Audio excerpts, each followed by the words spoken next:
The city just did something it has never done before. I feel like that's been happening a lot lately.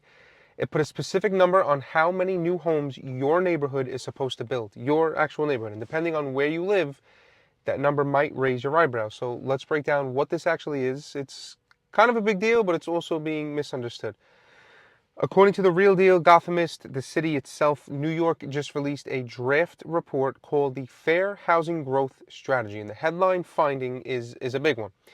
The city says it needs about 700,000 new homes over the next 10 years just to dig out of its housing shortage. For context, the vacancy rate is down to 1.4%.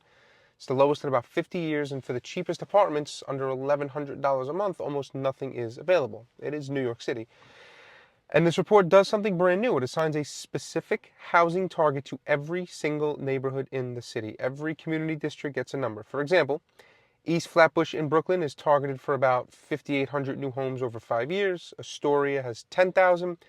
The whole point, in the city's own words, is that every neighborhood in every borough has to do its part, which is a direct message to the lower density areas, a lot of Staten Island, parts of Brooklyn, parts of Queens, that have added very little housing. The city wants them to grow. So, before anyone panics that a tower is going up on their block next week, one thing is essential. These targets are non-binding.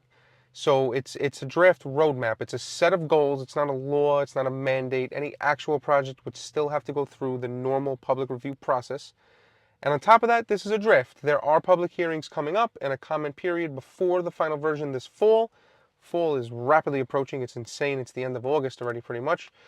Regardless, this is the city planting a flag on where it wants to go, not necessarily bulldozers showing up tomorrow morning. But the real debate is, on one side, the city and housing advocates say that this is about fairness, right? For decades, wealthier, lower density neighborhoods have blocked new housing, while lower income areas absorbed almost all of it. And the only way out of this crisis is for everyone to build more homes, lower rents, right? And then on the other side, a lot of residents, especially in low-rise areas, hear their neighborhood being handed a housing target and worry about exactly what you would expect, right? More density, parking, traffic, crowded schools, and their neighborhood's character changing. I mean, that's why maybe they moved to this part of town.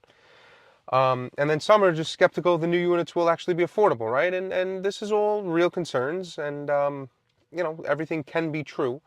But the bottom line is, it's not a mandate, it's a blueprint for now, and it tells you exactly where the city wants to push growth over the next decade. So if you own or rent in a lower density part of Staten Island, Brooklyn, Queens, this is worth paying attention to, and there is actually a public comment period open right now if you have something to say about it.